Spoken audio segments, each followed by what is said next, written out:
Hello. क्या हाल है आपके? Very good morning. बढ़िया सब। एनटीपीसी फोड़ रहे हो ना, जैसा कि वादा किया था? चलो, फोड़ोगे ही। तो अल्टीमेटली पूरा निचोड़ मैं आपको दे देता हूँ। और काफ़ी हेल्पफुल चीज़ें हैं जो बच्चा लगातार मेहनत करके गया है, हमारे चैनल से बहुत अच्छा करके आ रहा है। मैथ रीजनिंग सिलेक्शन का एक बड़ा स्तंभ है और उसमें पूरे नंबर बच्चों के आ रहे हैं। जीके और करंट अफेयर में भी बहुत अच्छा रेस्पॉन्स हमारे स्टूडेंट्स कर रहे हैं।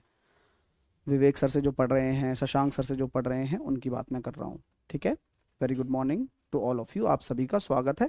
और अंडर ग्रेजुएट वाले बच्चों के लिए भी काफ़ी ये काम आने वाली चीज़ें हैं जो हम पढ़ा रहे हैं ना। यही सब काम आने वाला है। अगर वो बच्चा सीरियस है तो वो देख भी रहा होगा। जो बच्चा सीरियस नहीं है उसको लगेगा कि कुछ अलग से कुछ होगा, तो वो फिर भटक जाता है फिर बेचारा। ठीक है, आगे शुरू करें। हाँ, आप लोगों से यही रिक्वेस्ट है, आप अपने रिव्यूज़ ज़रूर दिया करिए। काफ़ी मोटिवेशन मिलता है, कॉन्फिडेंस आता है कि यार हम बच्चों के लिए जो मेहनत कर रहे हैं वो बच्चों के काम आ रही है। 8005663101 ये आपका व्हाट्सअप नंबर है, आप इसे सेव कर लेना। और आप अपने रिव्यू जरूर शेयर करना। आज है 18 मार्च, हम करने वाले हैं आज का गणित का एक्सपेक्टेड पेपर। आइए शुरू करते हैं। टाइम टेबल: सुबह 8 बजे करंट अफेयर स्टैटिक करके जाया करो, सुबह 11 बजे मैथ्स, 12 बजे रीजनिंग, और जीके 3 बजे होता है। काफ़ी इंटरेस्टिंग ये सेशन चल रहा है, 2-2 घंटे का हो रहा है। और काफ़ी सारे फैक्ट वहीं से ही उठ उठ के बार बार आ जाते हैं, तो काफ़ी अच्छा लगेगा। 26 की तैयारी आप हमारे साथ हमारी एप्लीकेशन से जुड़कर करिए, क्योंकि कैलेंडर भी आ गया है। एनटीपीसी के दोबारा भी नोटिफिकेशन भी आएंगे, तो मेहनत करते रहो, छोड़ो मत। थोड़ा भी आ गया उसको और अच्छे से सीखो। फाउंडेशन आप ले सकते हो, कंबाइंड ले सकते हो, टारगेट बैच आप ले सकते हो। ठीक है। और हमारी एप्लीकेशन क्विक ट्रिक बाय साहिल सर से जुड़ जाना और टेलीग्राम को भी कनेक्ट कर लेना, नीचे पीडीएफ मिल जाती है उसके। ठीक है। आज दोपहर 3 बजे मैं ये सेशन लेने वाला हूँ। कितने बच्चे अटेंडेंस देने वाले हैं मुझे बता दो। मैं अपना काम धीरे धीरे अच्छे से कर रहा हूँ, और रात को 8 बजे रीजनिंग का भी हम टॉपिक वाइज लेकर चलते हैं, कुछ ना कुछ टॉपिक है ना। आज अलजेब्रा का एक लेटेस्ट पैटर्न का वीडियो आएगा, जो कि मैं लाइव 3 बजे लूंगा। जिनको आना है, समझदार एक को इशारा काफी है। ठीक है, चलो। और biggest event of the year मेरे लिए तो है ही, रेलवे एग्जाम्स के लिए। अगर आप मिस करते हो तो 1 साल का इंतजार। बड़ा ऐलान करने जा रहा हूँ, आपकी सोच से परे लाइव बेनिफिट्स के साथ आपको ये इवेंट मिलेगा। ठीक है। तो जरूर जुड़िएगा मेरे भाई, 27 मार्च को सुबह 11 बजे हमारे प्यारे से परिवार पर। जब इवेंट बन जाएगा तब लाइक का टारगेट रखना शुरू कर देंगे कि कितने लाइक्स आप करते हो इस इवेंट पे। आओ शुरू करेंगे आज का सेशन। पहला सवाल आपकी स्क्रीन पर है, तो सवाल स्क्रीन पर है, करके दिखाइएगा कि एक समूह में, हाँ, ठीक है, एक समूह में 100 व्यक्तियों के 27 दिन का भोजन है।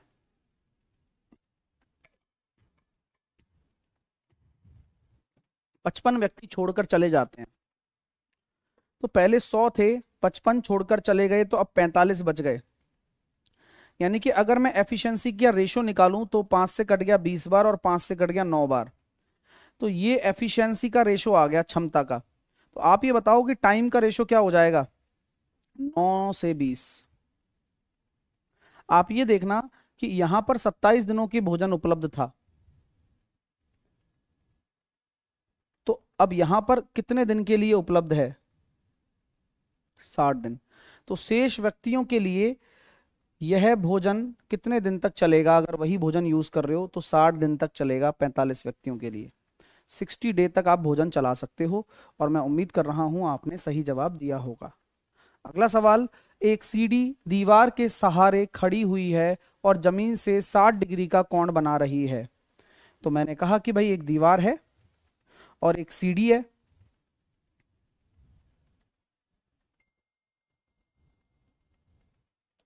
मुझे इस चीज की खुशी है कि एक्सपेक्टेड पेपर से तो सवाल आ ही रहे हैं, लेकिन इससे पहले जो हमने जो सारे काम किए हैं, पेपर हैक्ड, पीवाई क्यूज, वो से डायरेक्ट उठ उठ के सवाल आ रहे हैं।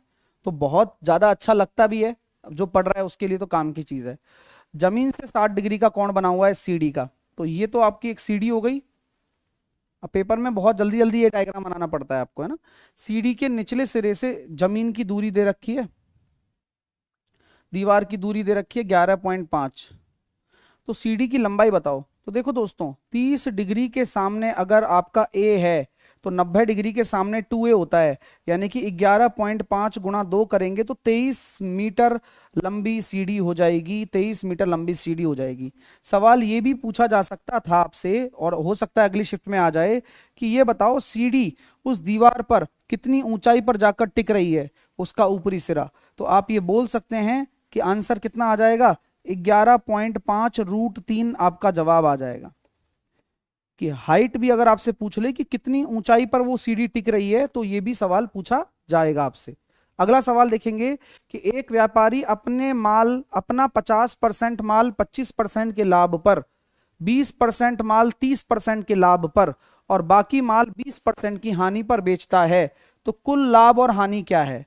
तो मैंने आपको बताया कि 50% माल एक हो गया, 20% माल एक हो गया और बाकी 30% माल जो बचा हुआ है। तो अगर मैं माल का अनुपात अनुपात अनुपात की बात करूं तो ये 25% के प्रॉफिट, 30% के प्रॉफिट और 20% का लॉस।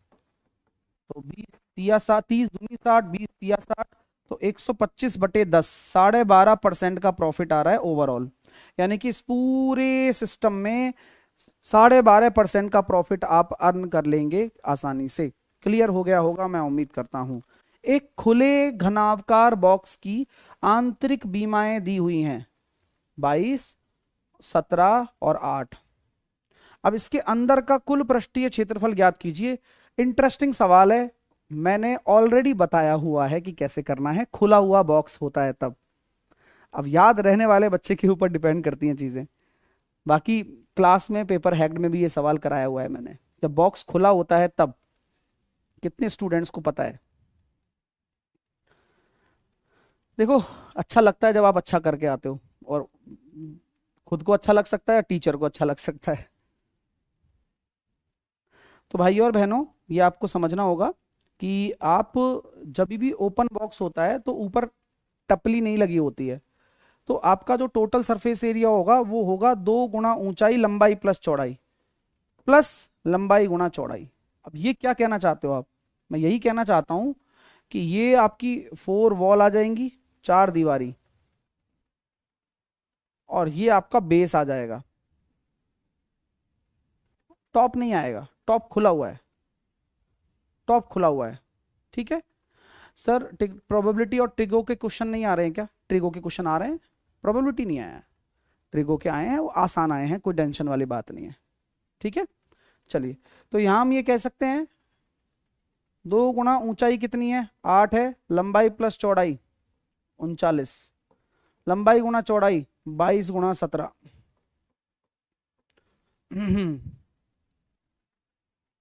8 नाम 72, 8 तिया 24 और 7 31, 624,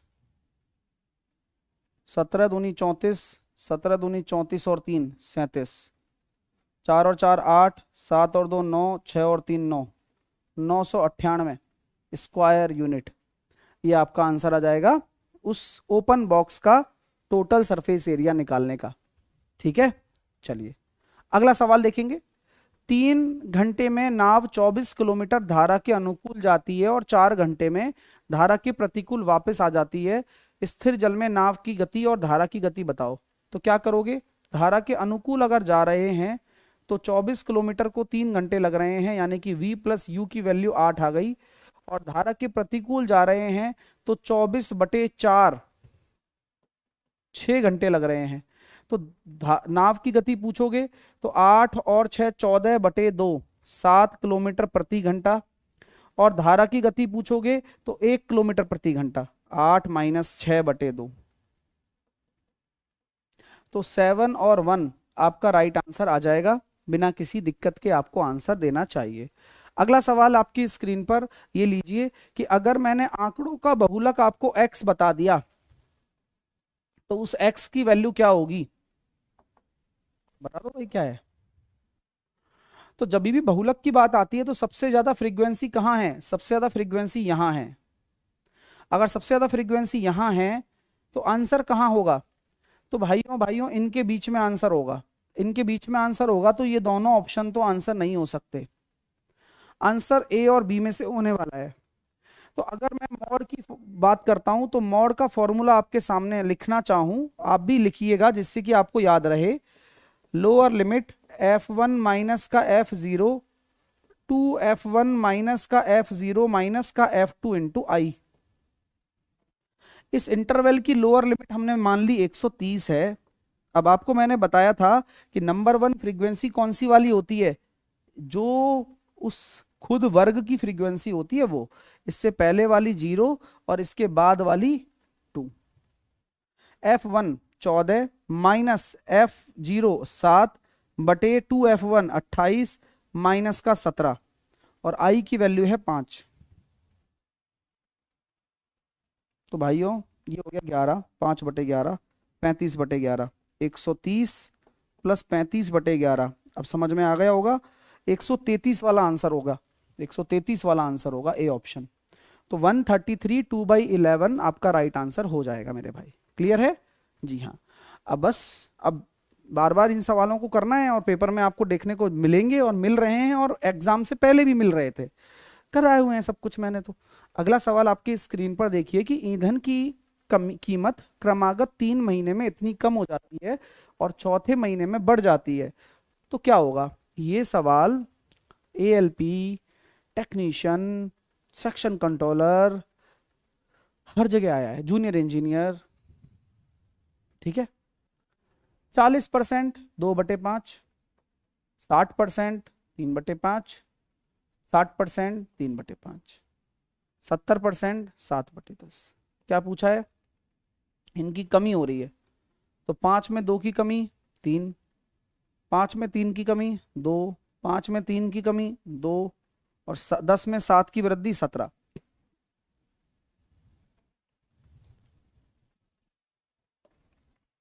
1250, 6 दूनी 12, 17 गुणा 12, 12 सत्ते 84। अब आप देखो कितना ड्रॉप हो गया ये। आपसे यही तो पूछा कि क्या हो रहा है, बोले कमी हो रही है, बहुत बहुत भारी कमी हो रही है भाई, छोटी मोटी भी नहीं हो रही। तो इंक्रीमेंट वाले तो आंसर होने से रहे, आंसर डिक्रीमेंट वाले ही होंगे। तो आप कैसे करोगे? मैं ऐसे करूंगा, देखो इसको मैं निकालूंगा कि 204 एक्चुअल में। अब इस 125 को मैं जानबूझकर 1/8 लिखूंगा। कैलकुलेशन को ऐसे करो भाई कि आप भी चौंक जाओ। 8 चौके 32 और 8 दूनी 16, यानी कि 16.32 के परसेंटेज के आसपास आएगा ये। तो बाकी जो 100 में से घटाओगे वो आंसर होगा, फिर कौन सा बचेगा? थोड़ा डिफरेंट जोन में जाके करोगे तो पेपर बहुत अच्छे से आप करके आ पाओगे और कैलकुलेशन बहुत इजी आपको लगने वाली है। ठीक है मेरे भाई, चलिएगा। ओके, आइए अगला सवाल आपकी स्क्रीन पर है कि दो रेलगाड़ियां विपरीत दिशाओं में चल रही हैं। करो।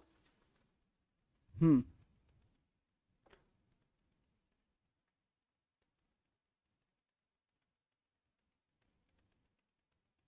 चलिए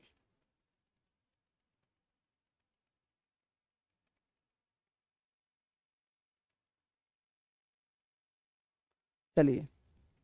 एक बच्चा कह रहा है, सुबोध सर एक्सपेक्टेड पेपर मत लीजिए, मेरा फर्स्ट शिफ्ट में एग्जाम था 16 मार्च को, जैसे क्वेश्चन एग्जाम में थे वैसे ही आप ले रहे हैं। हाँ सही बात है, क्योंकि मैंने ऑलरेडी पेपर हैक्ड में 16 तारीख को जो पेपर आया था शिफ्ट फर्स्ट का, वैसे ही सवाल कराए थे जो ऑलरेडी आपके पेपर में आ रहे हैं। तो बस कोई दिक्कत ही नहीं है। जब आप पहले शिफ्ट में ही पेपर देने गए हो और तब आप अच्छा करके आए हो तो आपको किस चीज़ का रिस्क है? क्योंकि मैं तो प्रैक्टिस आपको ऑलरेडी बहुत पहले से करा रहा हूं और वही प्रैक्टिस मैं अभी भी करा रहा हूं। ठीक है, तो आप उस चीज़ में बिल्कुल भी मत आइए। हाँ, अगर आप ये बोल रहे हैं कि बाकी बच्चे पढ़ने छोड़ दें आपका पेपर अच्छा हो गया, तो ऐसे तो नहीं होगा, है ना? तो वो फिर कैसे संभव है बताओ? मतलब समझ में नहीं आया आपका मकसद क्या है आपका। चलो सवाल पे आ जाऊं, आ जाओ। मकसद क्लियर नहीं है आपका मुझे। दो रेलगाड़ियां विपरीत दिशा में 100 किलोमीटर और 50 किलोमीटर की चाल से चल रही हैं।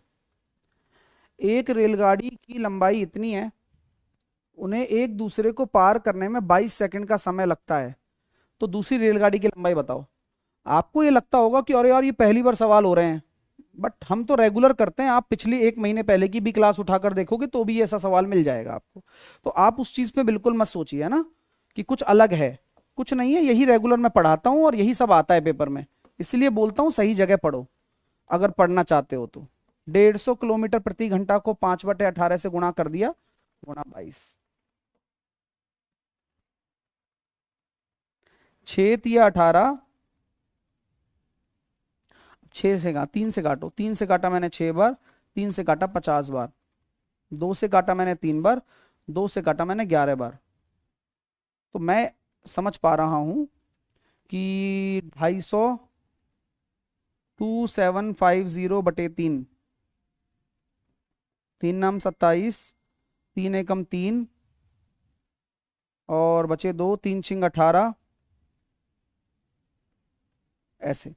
इसमें से 190 घटाना है बॉस। जैसे ही आप इसमें से 190 माइनस करोगे तो आपकी दूसरी ट्रेन की लेंथ आ जाएगी 26, 726.67। आप इसको वैसे भी कर सकते थे बिना पेन चलाए। कैसे? क्योंकि जब आप डिनोमिनेटर में 3 को देख लेते हो ना, तो आप कॉमन सेंस लगा सकते हो कि यार या तो 0.33 होगा या 0.67 होगा। आज बात समझ में आ रही है मेरी? तो 0.33 और 0.67 वाला तो एक ही ऑप्शन है। तो ये जल्दी करने के तरीके होते हैं छोटे छोटे, वो कैलकुलेशन को अच्छा करने से आते हैं। आप बस रेगुलर मेहनत करते रहिएगा। अगला सवाल देखिए, पहली 168 सम प्राकृतिक संख्याओं का औसत कितना होगा? आपको कोई चीज पहले ना पता हो तो बात है, अब आप ये नहीं कर पाएंगे क्या? ठीक है, thank you Subodh, thank you for your kind compliment, thank you so much. मेहनत है, एक्सपीरियंस भी मिल जाता है, कई सालों से काम कर रहे हैं रेलवे की फील्ड में, तो पता रहता है कि यार रेलवे कैसा पेपर बनाएगा, तो उस चीज का फर्क मिलता है। अगर हम बोलें कि पहली 168 सम प्राकृतिक संख्याओं का एवरेज n+1, कभी भी लगातार आपसे पूछा जाए कि सम प्राकृतिक संख्याएं होंगी तो n+1 होता है। अगर पूछा जाता कि अगर ऑड नंबर के बारे में पूछा जाता तो एज इट इज सेम होता, एवरेज 168 ही होता। अगर विषम का पूछा जाता तो 168 होता, सम पूछा जाता है तो n+1 एवरेज होता है। सांख्यिकी की अंतिम परीक्षा में 100 में से 21 छात्रों के अंक दिए हुए हैं, बहुलक बताइए। कई बच्चे ऐसे क्वेश्चन को देख के घबरा जाते हैं, बट कि मैं आपको बता चुका हूं कि आप ऑप्शन से देखिए। 85 कितनी बार आया है? 2 बार। 87 कितनी बार आया है? 87 तो है ही नहीं, छोड़ो। 84, 1। 83, 1। बस। तो आपको 85 ही 2 बार दिख रहा है। 85 तो काफी टाइम है भाई। 1, 2, 3, 4 बार 85 आ गया, तो वही आंसर है।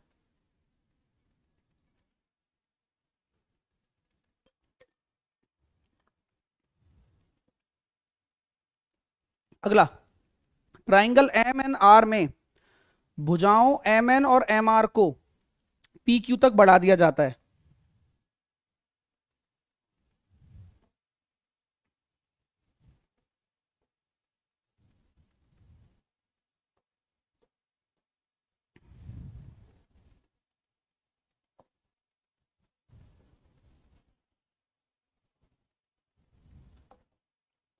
कहां तक बढ़ाया जाता है? पी क्यू तक। पी एन आर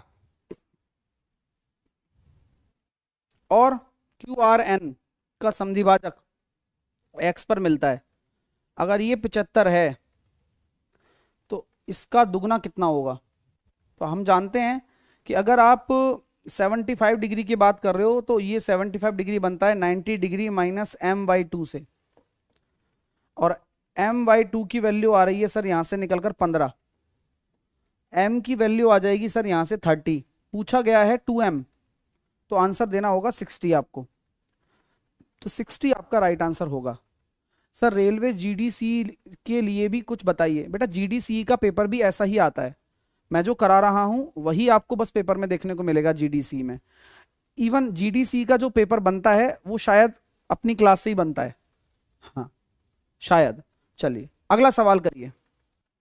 तो आपको बस यही प्रैक्टिस से काम चलाना है ना, अलग से आप कभी भी ये मत सोचा करो, रेलवे के बच्चे स्टूडेंट होते हैं कि यूजी के लिए अलग से मैथ पढ़ें या जीडीसी के लिए अलग से पढ़ें या फिर आप कोई और एग्जाम के लिए अलग से पढ़ें। आपको मैथ पढ़नी है, मैथ पढ़ो, पूरा आएगा। रीजनिंग पढ़नी है लक्ष्य सर से, रीजनिंग पढ़ो, सबके काम आ जाती है वो। ठीक है, हाँ चलिए, क्लियर है। आइए, एक बच्चा कह रहा है सर क्लास से नहीं पीवाईक्यूज से। बेटा बहुत सारे होते हैं पीवाईक्यूज, अब उनमें से आप 10 पेपर करा रहे हो, उनमें से लाना बड़ी बात है।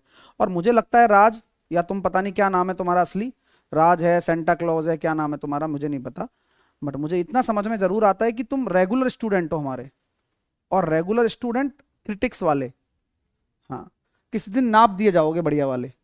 आइए, 1500 मीटर की एक वृत्ताकार दौड़ में पी और क्यू एक ही बिंदु से एक ही समय पर इतने किलोमीटर की चाल से दौड़ना शुरू करते हैं।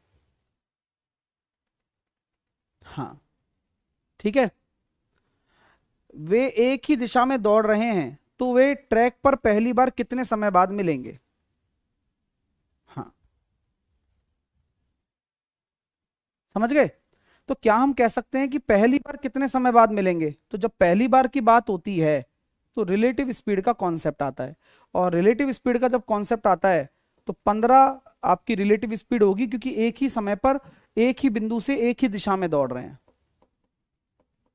तो यहां से आपको समझ में आ जाएगा कि 1500 गुणा 18 बटे 75, 15 5 75 20 360, तो 360 सेकंड वो समय है जहां पर वो पहली बार मिलेंगे।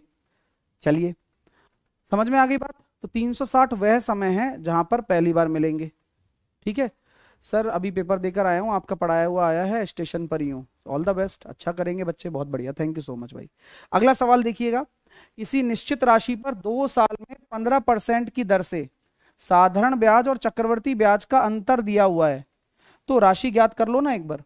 तो मैंने आपको क्या बताया हुआ था कि 873 में डायरेक्टली आप 2.25 का भाग कर सकते हो, तो आंसर 5 सेकंड में आ जाएगा।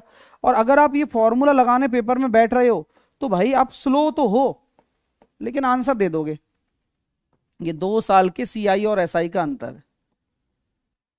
तो क्या हम करें, प्रिंसिपल हम निकालना चाहते हैं, 15% की रेट है तो 15% को हम 3/20 और 3/20 बोल सकते हैं, ये बोलते ही हैं। और ये 873 है, तो जवाब क्या है, जवाब ये है कि 873 अगर प्रिंसिपल निकाल रहे हो तो 873 को 4 से मल्टीप्लाई करके 9 का भाग कर दो। 4 तिया 12, 28 और 1 29, 32 और 2 34,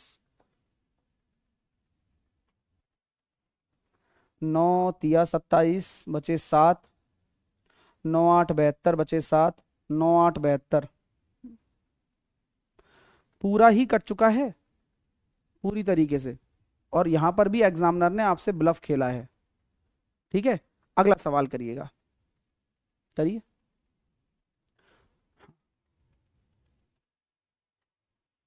सर एक क्वेश्चन आया था कि एक सम 5 गुना होता है 22 साल में, सिंपल इंटरेस्ट से रेट का पता कीजिए, बताइए।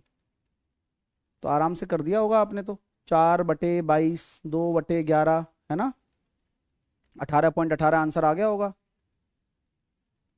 देख लो, बिना पेन चलाए आंसर दे पाओगे कि 22 साल में कोई धन 5 गुना हो जाता है, तो रेट ऑफ इंटरेस्ट बता दीजिए।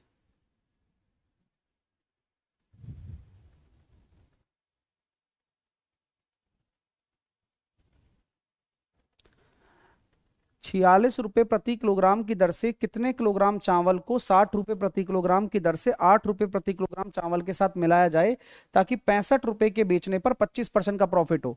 तो 46 रुपए प्रति किलोग्राम के चावल हैं, 60 रुपए प्रति किलोग्राम के 8 किलोग्राम चावल के साथ में मिलाया जा रहा है, तो 65 रुपए प्रति किलोग्राम के चावल 25% का प्रॉफिट हो रहा है। तो 25% का प्रॉफिट यानी कि 4 से 5, 5 बराबर अगर 65 है तो 13 चौके 52, तो ये जो 52 है ये यहां आ गया भाई। 60 में से 52 गया 8 और 6, यहां हो गया सर जी,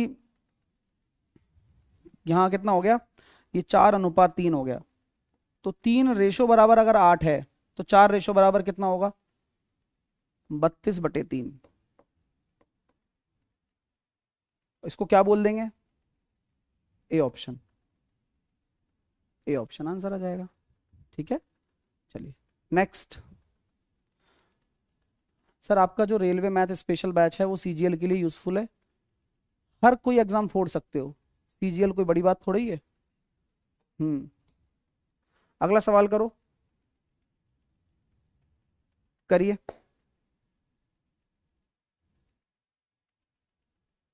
18,750, यह लगातार 2 साल में 15% और 36% बढ़ता है और तीसरे साल में घट जाता है। 15% और 36% बढ़ता है और तीसरे साल में घट जाता है, तो यहां हम कह सकते हैं क्या, ये ये है क्या पता है आपको? 3/20 है ये। अब 3/20 को अगर आप लिख दो 23/20, तो बात बने कि नहीं बने? इसी प्रकार 36% को आप लिख दो 136/100, बात बने कि नहीं बने? इसी प्रकार 48% घट जाता है तो आप इसको लिख दो 52/100, तो बात बने या नहीं बने, ये बता दो मुझे। अब आप कहोगे सर क्वेश्चन का आंसर कैसे दें, कैलकुलेशन से कैसे बचें? वहां मैं आपको अब लेकर चलता हूं यादों के शहर में, धरती पे ये दुनिया हमें ये क्वेश्चन नहीं करने देगी। आओ, तो आप ये देखिए कि 13 से मल्टीपल अपन को देखना है पहले तो, अगर कोई मिल जाए तो मजा आ जाए। 13 एकम 13 बचे 2, 13 एकम 13 बचे कितने बचे फिर? 9। 13 सत्ते 21 में बचे 3, नहीं आएगा। 13 एकम 13 बचे कितने? 2। 13 एकम 13 बचे कितने? 9। 13 सत्ते 21 में बचे 3, नहीं। 13 एकम 13 बचे 2। 13 एकम 13 बचे 9। 13 सत्ते 21 में नहीं।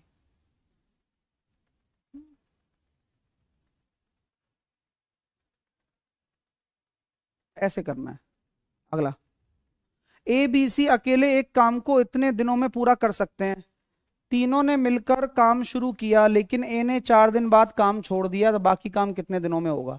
तो ए बी और सी 11, 66 और 60 डेज में किसी काम को करते हैं।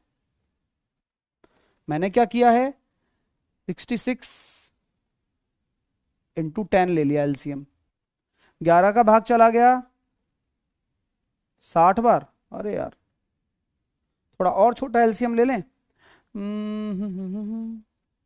5 ले लेते हैं फिर, 330 ले लेते हैं एलसीएम। ठीक है, आप खुश, हम भी खुश।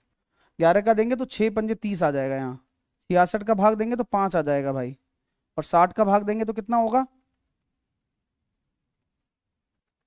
10 तिया 60, 22। देखना 11 बचा ना, 11। 60 का भाग चला जाएगा ना, 330 नहीं जा रहा यार, तो अपन को फिर ये 10 ही लेना पड़ेगा।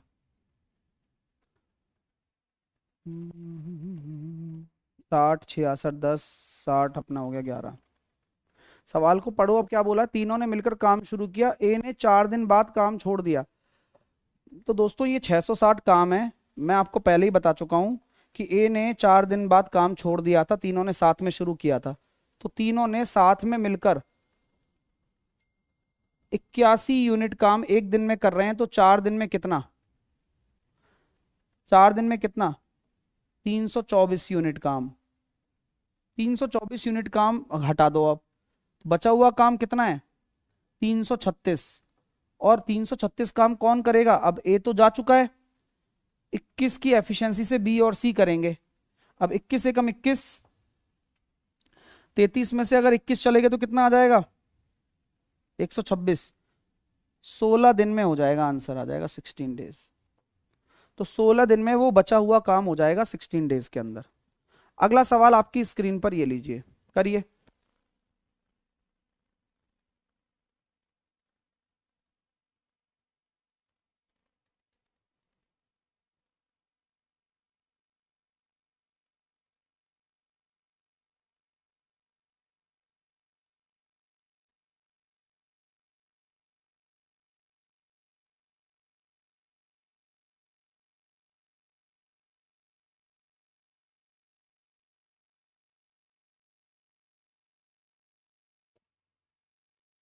सात का क्यूब 343 -81 4 का स्क्वायर 16 माइनस का 3 प्लस का 18। अगर मैं ये कहता हूं ये हो गया 2, ये हो गया कितना 26, 262 प्लस का 13 प्लस का 18, तो यूनिट डिजिट 3 वाला आंसर आएगा। तो ऑप्शन नंबर डी आपके लिए तैयार है। हाँ करिए। दिनेश कुमार बेटा जो तुम सवाल भेज रहे हो वो भेजने की जरूरत नहीं है, मैं ऑलरेडी आपको करवा ही देता हूं। देखो ना पहला ही सवाल वही है जो तुम भेज रहे हो मेरे को। देखो एक समूह में इतने लोग हैं, इतने खाना खाते हैं, तो आप मस्त से पढ़ाई करने पे फोकस करो, है ना। कुछ ऐसी कोई वो नहीं है। बस आप जब पेपर देकर आओ तो बस ये बताना, बस रिव्यू जरूर दिया करो इस नंबर पर पेपर देने के बाद में, इतना आपसे चाहता हूं बस मैं। जो भी बच्चा यहां से पढ़कर जा रहा है वो कम से कम रिव्यू जरूर शेयर करे अपना। कारण अरे भाई ये इतनी मेहनत का क्या मतलब है फिर ये बताओ। आज मैं अगर कोई ऐसे वैसे भी करा दूं क्वेश्चन आंसर भी तो कोई मतलब थोड़ी है उस चीज का। मुझे पता है क्या कराना है और कैसा आता है, तो आप प्लीज फोकस उसी पे करो, ठीक है। चलिए बस रिव्यू जरूर दो, उससे मोटिवेशन मिलता है बस। आ जाओ। एक गोले की त्रिज्या एक बड़े गोले की त्रिज्या से 26 सेंटीमीटर कम है। बड़े गोले का पृष्ठीय क्षेत्रफल छोटे गोले के पृष्ठीय क्षेत्रफल से इतना अधिक है। तो बड़े गोले का व्यास ज्ञात करवा दो सर। अब कैसे करोगे? तो एक गोले की त्रिज्या बड़े गोले की त्रिज्या से कम है। छोटा गोला बड़ा गोला 28 26 का फर्क है। बड़े गोले का पृष्ठीय क्षेत्रफल छोटे गोले से इतना। देखो दोस्तों 4 pi R square minus R square यही तो होगा।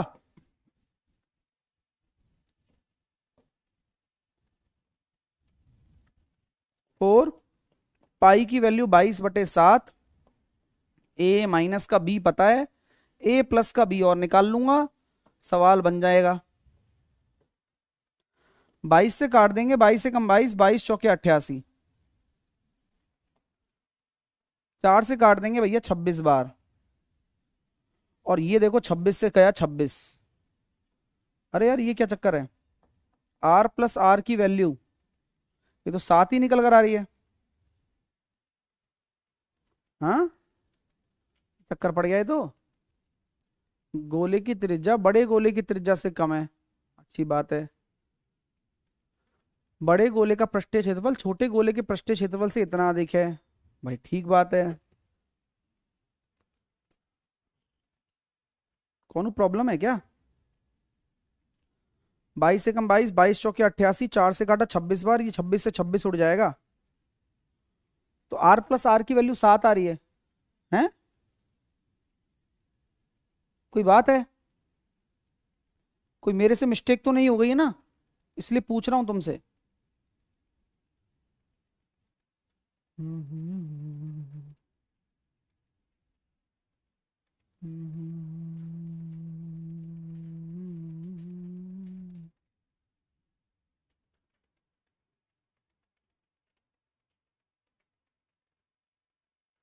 व्यास पूछा है अरे व्यास तो पूछा है, बट प्लस वाला छोटा कैसे आ जाएगा? टेंशन मेरे ये आ रही है। आप बात समझ रहे हो कि नहीं समझ रहे हो कुछ?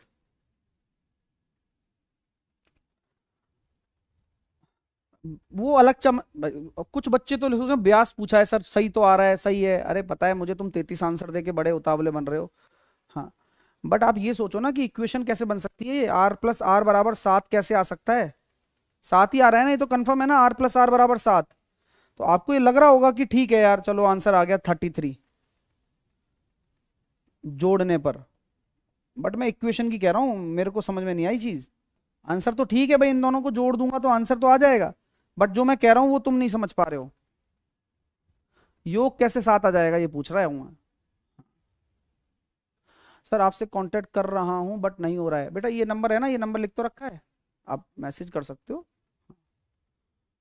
ठीक है। तो यहाँ पर उल्टा क्या करना चाहिए था, अब यही तो दिमाग लगाने वाली बात है दोस्त। हाँ अब मैं अगर मान लो एग्जामिनर हूँ और मैं क्वेश्चन बना रहा हूँ, तो मैं यही सोचूंगा इसको आर प्लस आर देता हूँ बच्चों को, और फिर यहाँ से आर माइनस आर निकाल लेते हैं अपन। मैं इसको ऐसे सही कर दूंगा बस, जिससे कि मैं कभी बेनिफिट में मतलब उसमें डाउट में कभी नहीं आऊंगा। तो मैं इसलिए रुका हुआ था। यहाँ से 33 हो गया, और 33/2 आंसर आ जाएगा। ठीक है, चलिए ओके, सही कर दिया मैंने सवाल। आइए भाई, आपका फेवरेट, कल ही मैंने इसके ऊपर सवाल भी कराया है और यह से ही सवाल पेपर में आ रहे हैं, और आज मैं अलजेब्रा कराऊंगा शाम को 3 बजे। तैयार रहना आप लोग मेरे प्यारे स्टूडेंट। ये देखो 11 है, ये 8 है। जिसको भी आपको ये तरीके शॉर्टकट नहीं आते वो कल वाली वीडियो देखना, मैंने वहां बेसिक से लेकर शॉर्टकट तक की बात की है। अब 8 को इसमें गुणा करूंगा 28 प्लस एक्स के साथ,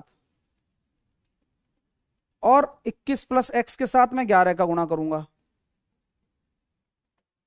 तो क्या कहना चाहते हो? 100, हाँ कल भी ये सवाल मैंने लिया था शायद। ठीक है, 8 8 160 और 64, 224 प्लस 8x बराबर 231 प्लस का 11x। तो 3x बराबर कितना हो जाएगा? -7। x बराबर -7/3। हाँ, मैंने माइनस में आ सकता है, तो -7/3 यहाँ रखेंगे। तो 6 गुणा -7/3 कितना हो गया? -14/y बराबर y -14। तो आंसर कितना आ जाएगा? y बराबर 14 आ जाएगा, माइनस माइनस प्लस हो जाएगा। अच्छा सवाल है, ऐसे काफी पूछे जा रहे हैं। सर 2/8 पर बेचने पर 20% का हानि होता है।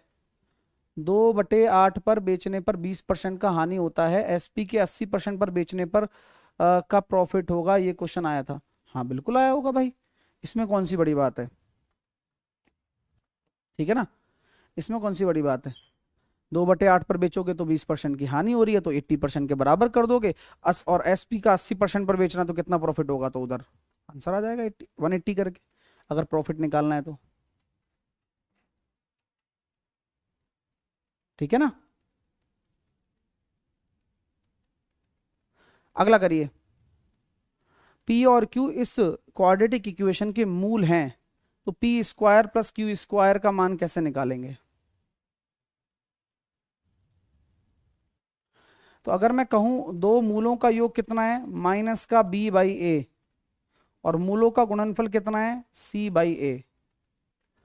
और आप लोग जानते हैं ना, a प्लस बी का होल स्क्वायर कितना हो जाएगा? a स्क्वायर प्लस का b स्क्वायर प्लस का 2ab हो जाएगा। तो b square upon a square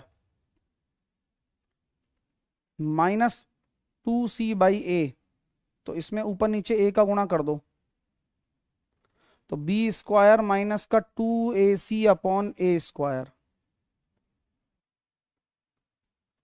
D option आपका राइट आंसर आ गया।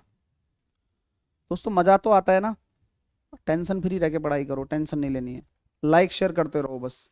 एक व्यक्ति अपने मासिक वेतन का 38% अपने घर के किराए पर खर्च करता है। यदि वह हर महीने इतने रुपए अपने वाहन के किराए पर और इतने रुपए किराने के सामान पर खर्च करता है और बाकी की बचत करता है, तो उसका मासिक वेतन क्या होगा मेरे भाई? बताओ, उसका मासिक वेतन क्या होगा? एक व्यक्ति अपने मासिक वेतन का इतना परसेंट किराए पर खर्च करता है, तो बचा लेगा कितना? 62% वो बचा लेगा। और बचत बचत जो है वो कितनी है पता है? इतना, इतना 6453 भी बचत ही है भाई। मैंने तो इस किराए पर खर्च करने के बाद बाकी सारा पैसा बचा लिया मान लो, तो बचा हुआ पैसा इतना ही तो होगा मेरा। हाँ ये सही है सर जुगाड़। तो 9 और 2 11, 7 और 7 14 और 5, 14 और 5 19,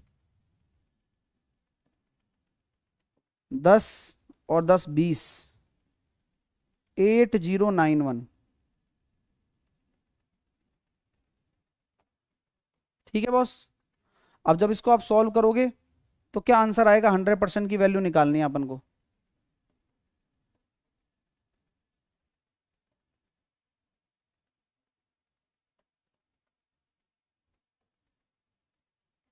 करिए, इतना बचा लेता है।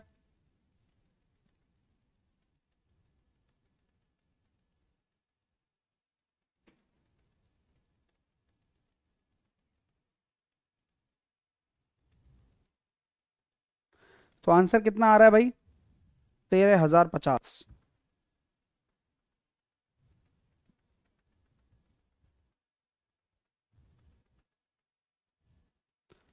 एक कार 70 किलोमीटर प्रति घंटे की रफ्तार से 1 घंटे और फिर पी किलोमीटर प्रति घंटे की रफ्तार से इतने घंटे चलने पर इतने किलोमीटर की औसत चाल रखती है। तो पी का मान ज्ञात कीजिए। 70 किलोमीटर 1 घंटे, पी किलोमीटर प्रति घंटे की रफ्तार से इतने घंटे चलने के बाद इतनी औसत चाल रखती है। तो कुल दूरी बटे कुल समय। तो कुल दूरी कितनी आ रही है? 70 किलोमीटर 1 घंटे में तय की गई दूरी, पी किलोमीटर की रफ्तार से 1.5 घंटे में तय की गई दूरी, और टोटल टाइम 2.5 घंटे, 5/2। तो एवरेज स्पीड कितनी है? 61 किलोमीटर पर आवर। उधर ले जाइए। 70 प्लस का 3p/2 बराबर 305/2। 140 प्लस का 3p बराबर 305। 3p बराबर 165 और p की वैल्यू आ गई 55 किलोमीटर पर आवर।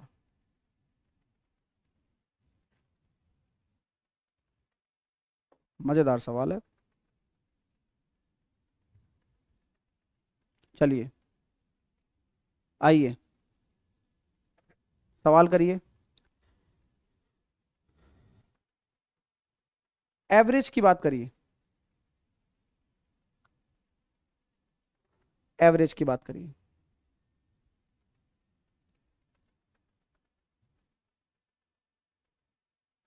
अभिषेक सोनी बेटा, उम्र कितनी है तुम्हारी? उम्र कितनी है और कौन सा एग्जाम की तैयारी कर रहे हो? एक बार ये बताना। और तुम्हारे पापा क्या करते हैं? तीनों चीजें बता देना कमेंट करके, है ना। एक बच्चा कह रहा है सर 5/2 कैसे हुआ? बेटा टोटल टाइम लेना होता है ना, 1 घंटे और 3/2, तो 5/2 होता है ना टोटल टाइम। अब औसत निकालना है, तो औसत कैसे निकालोगे? सारे यूनिट डिजिट अलग अलग है तो यूनिट डिजिट से निकालेंगे। तो 8 और 7 15 और 5 20 और 5 25 और 3 28 का 8। 1 2 3 4 5 6। तो आप यहां देखिए, 6 दूनी 12 करने पर 8 आएगा? नहीं, 6 3 18 करने पर, तो 133 आंसर हो सकता है। तरीका है। ठीक है भाई, क्लियर है क्या? समझ में आ गई बात? आई क्या थोड़ी सी? हाँ, थोड़ी सी आ गई हो तो अच्छी बात है, वरना कोई बात नहीं है। आ जाओ, अगला करेंगे कि घन की प्रत्येक भुजा आपको दे रखी है। घन की प्रत्येक भुजा आपको दे रखी है।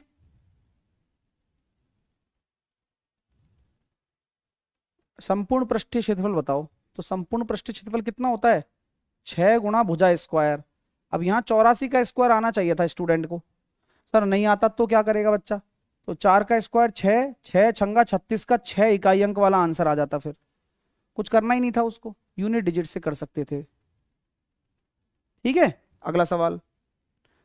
एक यात्री इतने किलोमीटर इतने की रफ्तार से इतने किलोमीटर इतने की रफ्तार से इतने किलोमीटर इतने की रफ्तार से औसत चाल। तो औसत चाल क्या होती है? कुल दूरी बटे कुल समय।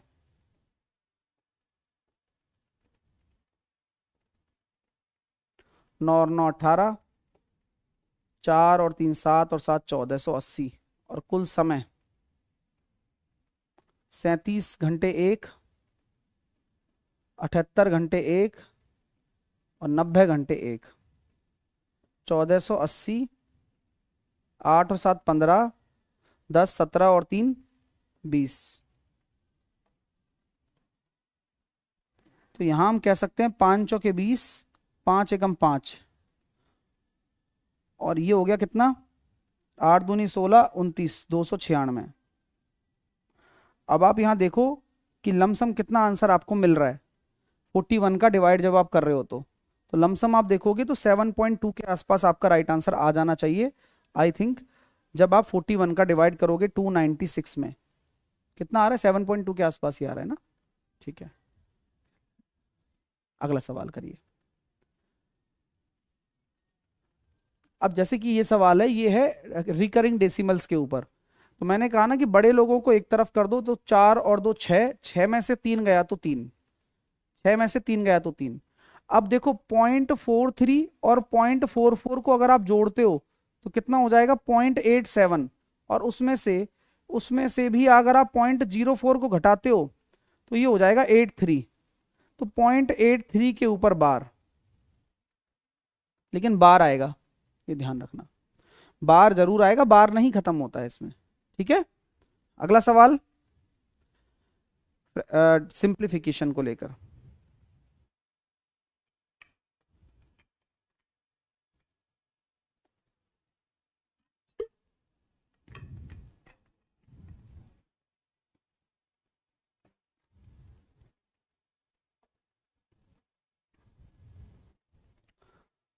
सोलह तिया 48, 7 तिया 21।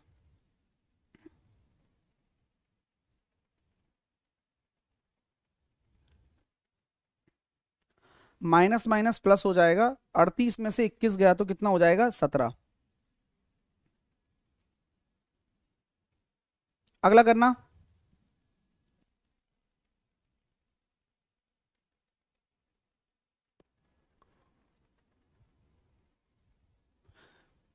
बेटा एएलपी के लिए पूछ रहा बच्चा कब से स्टार्ट कर रहे हो, बेटा आप स्टार्ट करो एएलपी के लिए, है ना, फॉर्म भी आ गए, अब तैयारी शुरू कर दो, बैच से पढ़ाई शुरू कर दो, जो प्रैक्टिस करा रहे हैं वो कर सकते हो तो वो कर लो, और आपका बेसिक अगर ठीक है तो टारगेट बैच से पूरा कंप्लीट कर लो। ऑप्शन उपलब्ध हैं, बट कमिटमेंट कर लो कि पढ़ाई शुरू कर देनी है ना। हाँ, आप सेल्फ पढ़ाई शुरू कर दो, जो जो चीज मैंने बताई है उन चीजों को बताओ, उनमें से क्या क्या है, उसी हिसाब से पढ़ाई शुरू करनी है फिर आपको। एक परीक्षा में नवीन को 21% अंक प्राप्त हुए हैं और 25 अंकों से वो फेल हो गया। अगर 21% अंक प्राप्त हो गए तो 25 अंक अगर उसके और आ जाते तो पास हो जाता। उसे 46% अंक मिलते तो वो 5 अंकों से फेल हो जा रहा है, तो 5 अंक घटा दो भाई, तभी तो बराबर होंगे पासिंग मार्क्स। हाँ, 46% अंक मिलते हैं तो 5 अंकों से फेल होता है, ओहो अभी भी फेल ही हो रहा है बेचारा, फिर जोड़ना पड़ेगा। अब बात समझ रहे हो, 21% अंक मिलते हैं तो 25 अंकों से फेल है, तो नंबर चाहिए 25। अगर उसको 46% अंक मिलते हैं तो भी वो फेल ही है बेचारा, तो 5 अंक और चाहिए। तो यहां पर जब आप लगाओगे तो 25% की जो वैल्यू है वो 20 मार्क्स के बराबर आ जाएगी। अधिकतम अंक पूछे जा रहे हैं 25 चौके 100, तो 80 जो हैं वो अधिकतम अंक हैं। किस परीक्षा में कितने अंक अधिकतम हैं, 80 मार्क्स अधिकतम है। करिए, माइनस माइनस आपका प्लस हो जाएगा, 6 और 2 8 या 24, डिवाइड अभी रहने दीजिए, अंदर सॉल्व करते रहिए। माइनस का 10, माइनस का 13, माइनस का 13, माइनस का 3, प्लस का 39, तो 63 में से अगर मैं 39 को घटा दूं तो जानकारी आपको अच्छी लगेगी, 24 ही निकल कर आएगा, और 24/24 कर दोगे तो 1 हो जाएगा, क्योंकि ये पूरे ब्रैकेट में ही डिवाइड है, पूरा पूरे ब्रैकेट के साथ ये डिवाइड है। वह सबसे बड़ी संख्या ज्ञात करो जिन्हें जिन्हें जिनमें से इसमें से भाग देने पर सेम शेषफल आए। अगर सबसे बड़ी संख्या की बात हो रही है तो आपको क्या निकालना है, आपको निकालना है में से पे। और ऐसे भी सोच सकते हो कि आप बड़ी संख्या की बात करोगे ना तो अपने आप छोटे ऑप्शन आ जाएंगे, और छोटी संख्या की बात करोगे तो बड़े ऑप्शन आ जाते हैं, कोई बात ही नहीं है। अब सर क्या करें, फिर रिमाइंडर तो दिया हुआ ही नहीं है, तो जब कुछ नहीं होता तो आपस में घटने लग जाते हैं ये लोग, इनकी खास बात है कि भाई कुछ नहीं है तो अंदर आपस में घटाएंगे तो निकालेंगे कुछ ना कुछ राज, जिससे पता चलेगा कि क्या होगा में से पे। तो 15 में से 7 गया तो कितना हो जाएगा 8, 8 में से 5 गया तो 38, ठीक है। 11 में से 6 गया 5 गया तो कितना हो जाएगा 6। तो इतना समझ में आ रहा है कि 2 तो इनके अंदर है, और 2 ही आपका क्या होगा में से पे होगा। ठीक है, तो ये आज का आपका निचोड़ है पूरा। आप पेपर देने जाइए, बहुत अच्छा करके आओगे, इतना भरोसा रखना आपके अपने साहिल सर पे, क्योंकि यही बाल ऐसी सफेद थोड़ी करवाए मेरे भाई, ठीक है ना। तो हालांकि ओपन प्लेटफॉर्म है, कई बच्चे को पता नहीं रहता कि सामने वाला जो पढ़ा रहा है वो क्या करता है, कितने सालों से काम कर रहा है, बातें चीतें तुम निकाल देते हो। अपने भी क्या है कि चलो बच्चों के लिए अवेलेबल रहने का पूरा मकसद रहता है कि यार एंड तक बच्चे का जब तक सिलेक्शन ना हो जाए तब तक उसके लिए मेहनत कराते रहते हैं हम तो, है ना। तो आप बिल्कुल बिल्कुल इसी चीज पे काम करिए। ठीक है। और साथ के साथ बढ़िया पेपर आपने किया होगा, लाइक शेयर करिए। अपना रिव्यू जब पेपर देने जाएं तो जरूर शेयर किया करिए हमारे तक पहुंचाकर 8005663101 के माध्यम से। ठीक है, कॉल कर सकते हैं, बता सकते हैं, कमेंट कर सकते हैं। बाकी पढ़ोगे अच्छा तो करोगे अच्छा। ये आपको नीचे पीडीएफ इसकी मिल जाएगी। 3 बजे मैं आज अलजेब्रा को कवर करूंगा, अलजेब्रा के ट्रेंडिंग सवाल मैं कराऊंगा। तो 3 बजे आप जुड़ सकते हो आपकी उपलब्धता के हिसाब से। और बड़ा ऐलान 27 तारीख सुबह 11 बजे कर रहा हूं। अगर सेशन मिस करते हो तो 1 साल का इंतजार आपका लगेगा, और अगर आप सेशन अटेंड करते हो तो शायद आपको आपकी लाइफ में एक पटरी मिल सके जिस पे आप काम करके अपनी पूरी मेहनत को न्यौछावर कर पाओ और अच्छे से आप सिलेक्शन ले पाओ। तो 26-27 के लिए एक नई शुरुआत अगर किसी को करनी है तो इस बड़े ऐलान में जरूर जुड़िएगा। 27 मार्च सुबह 11 बजे टाइम टेबल अपना यही है। अभी 12 बजे रीजनिंग होगी, 3 बजे जीके का हो रहा है। रेगुलर पढ़ रहे हो जिनको पता ही है सारी चीजें, और जो बच्चे हमारे साथ फाउंडेशन बैच, जो हमारा ऑलरेडी वीओडी बैच है, जो लाइव वीओडी चल रहा है, टारगेट बैच, बेस्ट बैच है, इनको आप ले सकते हो अपनी एप्लीकेशन क्विक ट्रिक्स बाय साहिल सर एप्लीकेशन से। पढ़ाई अच्छी करिए, कोई क्वेरी है तो कॉल या व्हाट्सअप कर सकते हैं। ठीक है, तो लाइक शेयर, चैनल को सब्सक्राइब कर लीजिए, और मैं उम्मीद करूंगा कि आप सभी लोगों के लिए जो मेहनत की जा रही है उसका आप फायदा उठाएं भरपूर तरीके से। ठीक है, चलिए, all the best, take care.